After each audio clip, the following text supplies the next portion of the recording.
Salut tout le monde, comment allez-vous? Moi ça va plutôt bien, aujourd'hui on se retrouve pour l'actu rap, c'est parti.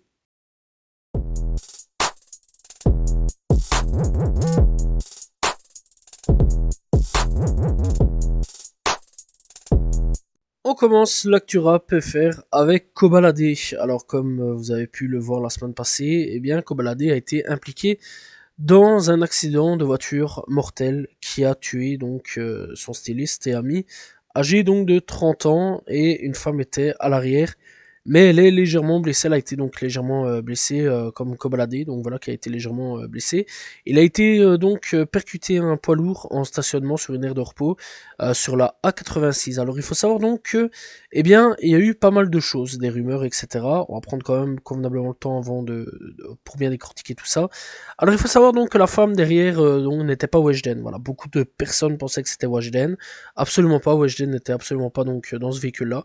Alors il faut savoir aussi donc qu'il y a bien eu un truc de drogue, etc. Voilà, il y a bien eu donc des résidus de drogue qui ont été retrouvés, mais apparemment donc eh bien c'est de la drogue qui date de quelques temps. Voilà, donc avec la fumette en gros, eh bien ça date de quelques jours, on va dire. Donc voilà, depuis on va dire fin août en gros, et donc les résidus sont encore restés dans le corps. Et donc on a retrouvé donc des résidus de drogue en lui. Donc voilà.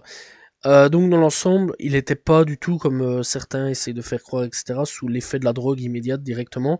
Voilà, c'est pas qu'il a fumé un pilon et il a conduit directement. Absolument pas. Donc voilà, apparemment, eh bien, il aurait été tout à fait normal. Voilà, il aurait conduit tout à fait normalement. Voilà, juste que là, par contre, d'après ce que j'ai bien compris, il y a deux histoires un peu différentes. Une histoire de pneu qui a éclaté sur la route et une autre histoire donc sur laquelle donc il roulait quand même dans tous les cas assez vite. Voilà, ça tout le monde le sait, ça on l'a bien compris qu'il roulait assez vite. Et en fait il a tourné voilà pour essayer donc d'esquiver eh bien un véhicule, et donc serait rentré dans ce fameux endroit où était donc stationné le camion et a foncé malheureusement dedans. Bref, donc Zola a aussi réagi, petit truc en plus, voilà, où en gros donc il donne totalement son soutien à tout ça, et donc aussi Kobalade a réagi, voilà, donc en parlant de Will, donc la personne qui est décédée malheureusement. Et donc il dit qu'il est dévasté, etc. Voilà, que lui vraiment bien il est en deuil, qu'il va aider la famille, voilà, à traverser tout ce qu'il faut traverser, etc. Weshden a fait un communiqué aussi, voilà, en disant qu'elle était triste et dévastée, voilà. Et en ce moment, eh bien, Kobalade est actuellement eh bien en prison, voilà, on attend de son jugement. Bref, en tout cas, s'il y a des nouvelles choses, on en parlera bien sûr, c'est important. Alors je sais que j'ai fait pas mal réagir, etc. La semaine passée, mais il faut savoir que je parlais d'après les premières infos qu'on a eues. Donc voilà, et aujourd'hui je reviens avec les infos vraiment officielles là-dessus. Tout ce qu'on a, voilà. Donc on va sûrement parler du procès de Kobalade dans les jours, semaines ou mois qui suivent. On va voir un petit peu ce qui va se passer pour lui. Damso fait une annonce pour eh bien, son prochain album. Alors donc il fait un petit récap. Voilà là-dessus. Alors les sons avec Angèle et Crimi, donc Calage Criminel, eh bien ont été validés. Donc voilà le mix, etc. Alors il est encore bloqué sur le titre Laisse-moi tranquille. Voilà, et alors il reste aussi Damso Test. Voilà, qui a fait rire pas mal d'internautes, on va pas se mentir là-dessus, qui est encore enchanté dans l'ensemble. Et donc il dit qu'il va s'aérer l'esprit, chiller un peu avec madame, voilà, et ensuite reprendre fin du mois, terminer le mix et envoyer au master, et après donc le projet donc sera donc présent sur les plateformes de streaming. Bref, je rappelle qu'il y a 11 vieux sons en ce moment qui sont disponibles sur les plateformes de streaming. Voilà, n'hésitez pas à y checker pour avoir des nouveaux sons de Damso. Booba a ouvert un nouveau label basé sur de l'électro. Il dit: j'ai monté un label house, on fabrique une team de X-Men avec des Français et des Américains. Je n'aime pas que le rap, j'aime toutes les musiques, particulièrement le house et l'électro. Ça s'appelle Sublive Music. Voilà, donc pour ceux qui font donc de l'électro, de la house, etc. Bref, qui sont vraiment dans tout ce genre de délire. N'hésitez pas à aller checker. Voilà, en tout cas moi je vais vraiment aller guetter, voir un petit peu ce que ça peut proposer, voir un petit peu les nouveaux membres des futurs labels, enfin du futur label donc de Booba. SDM rejoint l'équipe d'Amine au 11 All-Star 2. Voilà donc une revanche donc de la France versus l'Espagne. Bref, personnellement, ça fait plaisir. J'espère voir ce match-là, voilà, qui sera diffusé donc sur Twitch, etc. Bref, donc il faut savoir qu'il y avait déjà eu l'Eleven All-Star il y a quelques temps d'ici. Ça a bien marché, personnellement j'avais assez bien kiffé. Bref, il y a donc voilà, et bien on retrouvera SDM au Eleven All-Star 2 très prochainement sur Twitch. SCH a pris pour la première fois la parole depuis donc ce qui s'est passé, voilà, donc l'assassinat de son ami, voilà, en sortant de boîte. Bref, donc récapitulons un petit peu l'histoire. Alors donc SCH était en boîte et voilà, il a donné un concert. Lui, il est sorti en premier. Son équipe était restée encore à l'intérieur. Ils sont partis un petit peu après. Ils ont pris la deuxième voiture et à ce moment-là, eh bien la deuxième voiture, là où SCH habituellement rentrait dedans, eh bien s'est fait canarder. Voilà, s'est fait tirer dessus et il y a eu un mort. Bref, depuis, silence radio de la part de SCH, mis à part qu'on doutait très certainement que c'était lui la cible. Alors apparemment, effectivement, l'orientation de l'enquête s'oriente sur SCH et c'était bel et bien lui apparemment la cible. Et ici donc SCH a pris donc le temps de communiquer. Voilà, il a marqué donc merci à tous pour vos messages. Dans cette période difficile, le temps est au soutien des familles et à l'enquête. En cours, il est important de respecter cette période et ne pas relayer de fausses informations. Donc voilà, et de ce qu'on sait apparemment, SCH aurait parlé à la police en disant effectivement que il aurait été escroqué, enfin tentative d'escroquerie, etc. Voilà, et franchement, gros soutien encore une fois à SCH. Grosse force à la famille qui a perdu l'un de ses membres de famille, enfin de la famille, et bien sûr à l'autre personne qui doit être certainement très fortement marquée et traumatisée de cet événement. Bref, en tout cas, grosse force à tous et on espère très sincèrement que les criminels vont se faire attraper.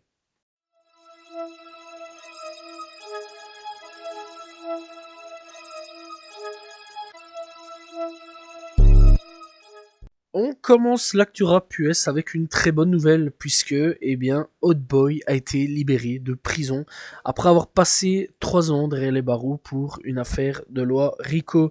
Bref, donc pour rappel, Hot Boy était considéré comme le chef de gang, un chef de gang, voilà, qui était en guerre face à le gang de Glock 9 et les deux ont pris RICO.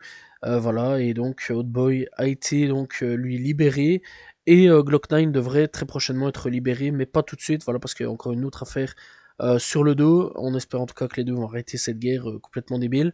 Et que surtout Hot Boy ou Glock 9 à un moment ou à un autre vont quitter et partir très loin et arrêter leur débilité, mais malheureusement bon, on connaît un petit peu les États-Unis. Bref, en tout cas, grosse force à Hot Boy, n'hésitez pas à y checker, très très bon rappeur que j'apprécie énormément. Alors, au moment où je fais l'actu rap, une nouvelle est tombée. Didi vient de se faire arrêter et placer en détention par le FBI de New York. Alors, qu'est-ce qui s'est passé? Bref, Didi apparemment se serait pris déjà une lorico dans la figure de ce que j'ai pu comprendre. Et donc, de ce qu'on peut comprendre, il y a eu clairement un raid dans ces logements. On a retrouvé de la drogue, de la coco, du GH et B, surnommé la drogue du VIOL, voilà, de la Keta espace mine, voilà, on a retrouvé 100 bouteilles d'huile pour bébé et des lubrifiants utilisés pour ces soirées spéciales et des armes sans numéro de série qui ont été donc effacées. Bref, que dire de plus? Apparemment, on comprend certainement que, il aurait pris une loi RICO, de ce que j'ai pu comprendre. Voilà, de ce que j'ai très bien pu comprendre, il aurait pu prendre une loi RICO en ce moment pour ces trafics un petit peu olé olé. Voilà, on comprend aussi qu'il a fait de la vente de drogue. Voilà, donc il est accusé aussi de vente de drogue, trafic de drogue, trafic d'armes en tout cas, si j'ai bien compris aussi l'enrôle. Voilà, on trafic d'esclaves un petit peu bressons, voilà, où tu fais des choses un peu bressons. Voilà, franchement, c'est fou, hein, c'est assez fou. Didi, c'est une affaire complexe, c'est une affaire très complexe. Autant d'habitude, c'est hyper facile avec tout ce genre de type, tout ce genre de type, le genre de gang, etc. C'est pas vraiment difficile, c'est meurtre, c'est trafic de drogue, trafic de d'armes. Ça s'arrête souvent à ça, ou des fois il y a moins pire. Mais lui, c'est un truc tellement à rallonge que vraiment c'en est compliqué. Bref, on rappelle quand même que le gars, ici dernièrement, il y a pas longtemps d'ici, il a perdu un procès, voilà, contre un autre gars, où il a dû tout rembourser pour des bails encore bressons, là encore. Voilà, on rappelle aussi qu'il y a des vidéos qui ont fuité où on le voit tabasser son ex-femme. Vraiment, c'est une dinguerie. Et Didi, plus on avance, plus c'est une dinguerie. On rappelle aussi que depuis les années 90, donc 90, bah, on a le meurtre de Tupac, dont lequel beaucoup de fans le suspectent d'avoir tué Tupac. Je le rappelle quand même, c'est quand même une grosse dinguerie. Franchement, ça m'étonnerait même pas qu'il soit impliqué dans des meurtres de fous malades. Et voilà quoi, vraiment, Didi, je pense qu'il va aller rejoindre son copain R. Kelly, à mon avis, et il y a peut-être moyen que d'autres têtes viennent à tomber. Voilà, j'ai vu dans les commentaires, il y en a beaucoup qui pensent dans les commentaires sur les réseaux sociaux que Jay-Z pourrait tomber. Je sais pas si Jay-Z à un moment ou un autre va tomber. Pour moi, pour le moment, Jay-Z, pour ma part en ce moment, il est innocent, il n'y a rien du tout contre lui. On verra au fur et à mesure du temps, voilà, si Jay-Z ou pas va avoir des problèmes. En tout cas, Didi, bah, cette fois-ci, est-ce que c'est fini? Ou alors, comme à Miami, il va s'en sortir? C'est la question que je me pose. À voir, en tout cas, on verra, et je vais suivre cette affaire de très très près. Il y a du nouveau pour Tory Lanez. Alors, on en parlait la semaine passée pour le fait qu'on soit venu dans sa cellule pour enlever eh bien tout son studio d'enregistrement. Ici, une pétition a été lancée pour demander la libération de Tory. Alors, il faut savoir le pourquoi du comment. Des nouvelles preuves ADN et témoignages pourraient l'exclure d'être celui qui a tiré sur Megan Thee Stallion. Waouh. Ça fait combien de temps que pas mal de monde, pas forcément que Tory, mais deux trois personnes disaient que Tory avait pas tiré sur le pied de Megan. Voilà, et c'est vrai quand même qu'il y a eu beaucoup de changements venant de Megan au niveau donc, de la façon dont elle expliquait tout ça. Et beaucoup de gens avaient parlé en disant comme quoi que c'était pas Tory. Voilà, on sait aussi qu'il y a eu pas mal de menaces, etc. De ce qu'on a pu comprendre de la part donc des témoins pour Tory. Alors, si vraiment la nouvelle s'annonce comme ça pourrait tout changer et potentiellement, eh bien, Tory pourrait être totalement blanchi, n'aurait rien fait et eh bien pourrait être libre. À voir un petit peu ce qui va se passer, mais en tout cas, je sais que la signature en ce moment a pris pas mal d'engouement pour lui et à voir donc si ces nouvelles preuves d'ADN et surtout ces nouveaux témoignages pourront le faire sortir ou non, à faire vraiment à suivre en tout cas. Mais c'est une histoire vraiment très très louche, hein. C'est vrai que je suivais ça d'assez près. Chaque semaine, j'en parlais sur l'actu rap, mais à voir un petit peu ce qui va se passer au fur et à mesure du temps. Est-ce qu'on va avoir du nouveau ou non? Telle est la question.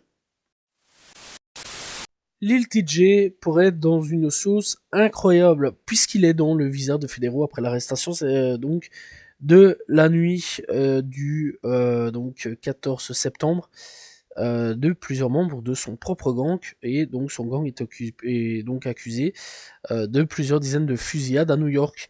Et en fait, bah, durant un moment, on voit une affiche et avec plusieurs têtes et qui on voit? Eh bien, Lil TJ, voilà.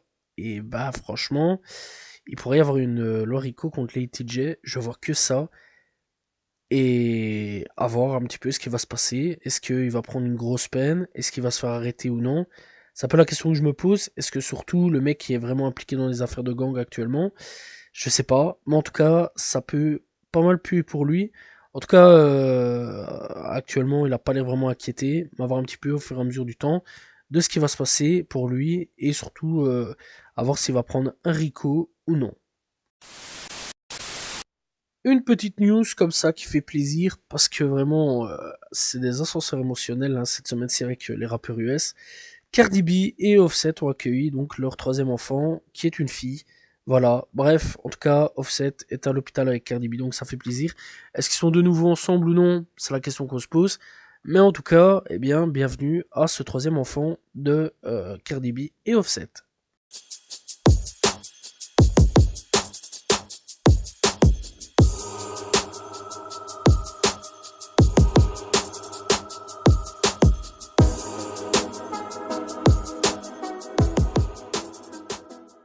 Et nous sommes partis avec les coups de cœur de cette semaine. Et on commence donc avec Jean Jass pour Primo Piatto. Voilà, bref, dans le retour de Jean Jass. On a Friday avec Baddest in the Room. On a donc DC The Dawn avec God Level. On a donc aussi Taome et Sonny Reef pour All Night. On a donc Bendo Z avec Poto. On a Slam Life Shouty avec Let's Talk About It. On a donc aussi Youvdi, qui est de retour avec 2017.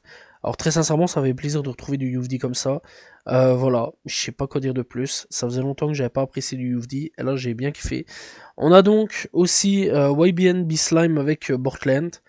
On a donc aussi Young Puralo avec Shakira. On a Zekin avec Babylon. On a donc Baby Smooth avec I Miss You. On a donc Chicken P avec Myself. On a Sosmula avec Girbo pour Sonic. On a donc aussi, on a donc Davodka avec Heritage en featuring avec Deidi et César.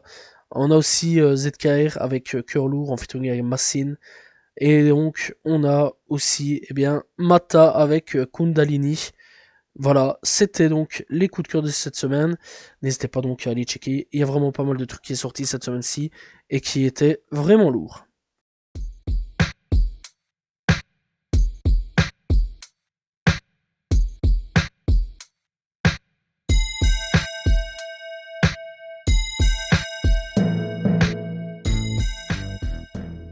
Découverte du jour, on va parler de Boufpax Mookie. Alors c'est un artiste venu donc de Tarboro en Caroline du Nord et il a déjà sorti pas mal de projets à son actif.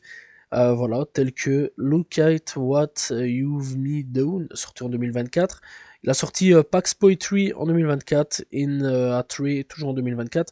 Il a sorti Glad en 2023. Bref, comme tu comprends, le mec est hyper actif. Voilà, il sort vraiment pas mal de projets. Franchement, c'est pas mal. Moi, je l'ai découvert il y a quand même quelques temps d'ici, en 2022. Voilà, et bah ouais, j'apprécie quand même plutôt pas mal. Voilà, il y a de temps en temps, j'ai quand même pas mal checké. Voilà, il est déjà passé sur pas mal de petites chaînes telles que donc la chaîne Mofsit, donc disponible sur YouTube, qui permet donc de faire connaître quelques artistes. Voilà, avec le titre Last Man Standing. Bref, franchement, n'hésitez pas donc à aller checker. Il y a pas longtemps d'ici, il a fait un featuring avec Texaco. Voilà, donc cette semaine-ci, et donc c'était Texaco et Boufpax Mookie pour Blazing Shoot and Identitate. Voilà, donc n'hésitez pas à checker. Et il y a aussi 11 jours d'ici la sortie Till the End en solo. Bref, en tout cas, n'hésitez pas à aller découvrir Boufpax Mookie, disponible sur toutes les plateformes de streaming.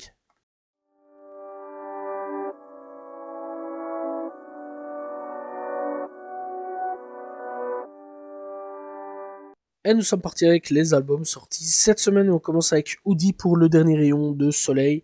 On a Nem avec Le Bruit des Vagues. On a Norsace Berlusconi avec Sace Saison Thriller. On a Daddy avec TPLM. On a Yorsi avec Road Trip. On a Lost avec Bonhomme Pendu 4. On a Brave avec Café Crème. On a Lire avec Mantra. On a Juste G avec Baggy et Croc. On a donc Django de Cayenne et Jeune Dawan pour Réflexion. On a donc aussi Picky Mote pour Mon cœur s'abîme la nuit. On a donc pour le côté donc rap US, Babyfacery avec The Kid Tadet. On a donc Talib Kweli et G-Roll pour The Confident of Knowing. On a G-Worthy et Madin Tio pour Time After Time. On a Thérèse Martins avec Nintendo Soul. On a donc Berna avec East to Easex. On a Wake avec donc Tay Ain't Want Us. On a Ian Kelly pour A Summer Pack With Love. On a Isaac Zale pour Anarcho. On a donc Jimmy Pondexter pour Don't Look Bane Hood. Voilà, c'était donc les Bane You, excusez-moi, pas Hood. Voilà, donc c'était les albums sortis cette semaine. N'hésitez pas donc à aller checker, il y a pas mal de petits bons projets. Voilà, c'est la fin de l'Actu Rap. J'espère que vous l'avez apprécié. N'hésitez pas à vous abonner, liker, commenter, partager. On se retrouve demain pour une nouvelle vidéo. La semaine prochaine pour un nouvel Actu Rap. Salut tout le monde. Ciao, ciao.